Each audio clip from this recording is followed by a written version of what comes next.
Hello， 大家好，今日開箱嘅就係 Vivo 最新旗艦 X38 Pro， 睇下外形先啦。呢一代嘅變化咧，相信咧就相當之大啦，同之前咧嘅弧形嘅設計咧就改動好大啦，變翻做 iPhone 式嘅直邊設計。最開心嘅咧，相信咧就係呢個咧6.8寸嘅屏幕啦，大家等咗好幾年噶啦。咁啊，終於 Vivo 都肯轉啦，而且咧就做咗一個咧真正咧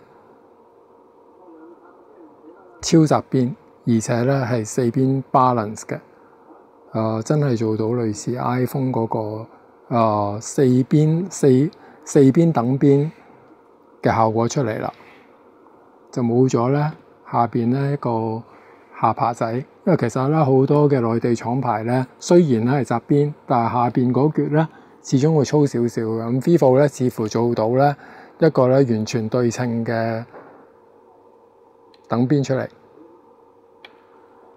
背脊鏡頭啦，咁啊大家睇到啦，應該咧就順滑好多，冇咁突兀啦，應該咁講。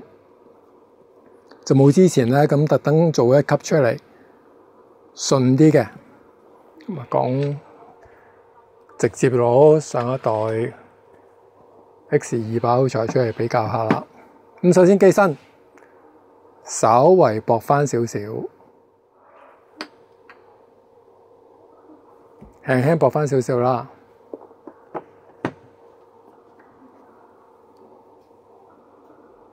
鏡頭凸嘅程度咧就真係好明顯啦。咁今次咧就冇咁誇張啦，唔使啲巴黎圈啊各樣咁樣，做翻啲自然啲嘅設計。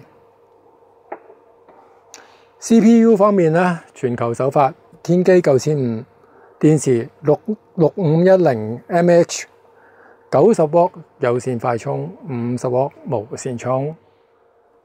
鏡頭啊，當然係重頭戲啦，繼續係蔡司聯合開發嘅鏡頭。主鏡最新嘅超廣角係5000 JN1， 長焦重頭戲啦。最新同三星聯合開發嘅2億像素超長焦 HPB， 而且繼續保留咧Vivo 嘅獨家影像晶片。今次仲要係雙晶片 V3 加同埋 VS1 雙晶片。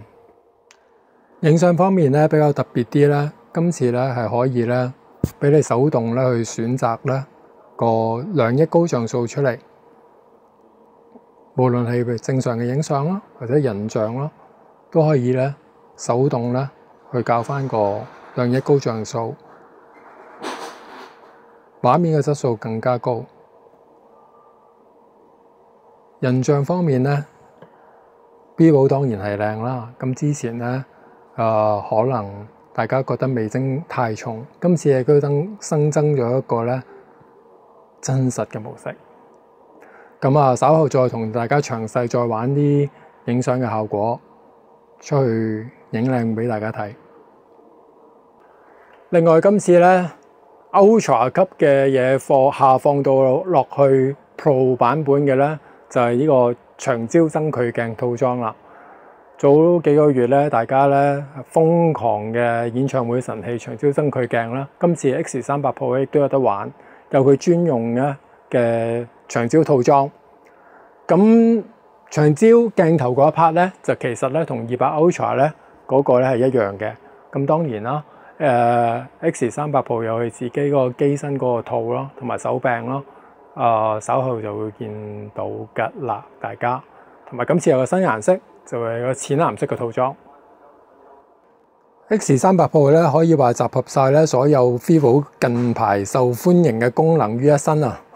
之前只有 X Fold 5有嘅雙機互聯同 iPhone 雙機互聯蘋果生態圈 ，X38 Pro 有齊晒。咁啊，詳情大家可以睇翻 X Fold 5嗰條片啊，可以同你嘅 iPhone、Mac 機，甚至最新 iPad 傳相傳 file，同 iPhone 的話雙機互聯，同一時間收到 message、電話詳細嗰啲可以睇翻上一條片，而且仲有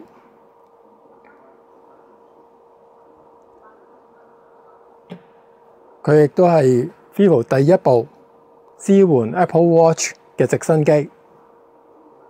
呢樣嘢連 Ultra 都未有啊 ！Apple Watch 開放咗俾 X300 Pro 啦，大家可以玩直身機，又可以玩 Apple Watch， 佢係第一部。軟件最新嘅 Android 16 Origin OS 6，咁大家應該最關心 Google 問題啦，唔使擔心啦，都係一樣噶啦。應用程式中心嗰度，應用程式商店直接揾 Google Play Store，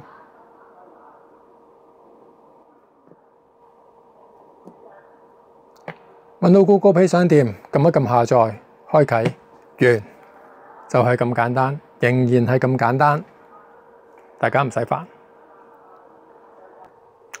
X300 Pro，今個月17號，即係多2-3日正式到貨，有興趣可以隨時同我哋查詢。我係三毛電嘅 Simon，多謝晒大家嘅支持，記住 Like and Subscribe 我哋嘅 channel，多謝晒。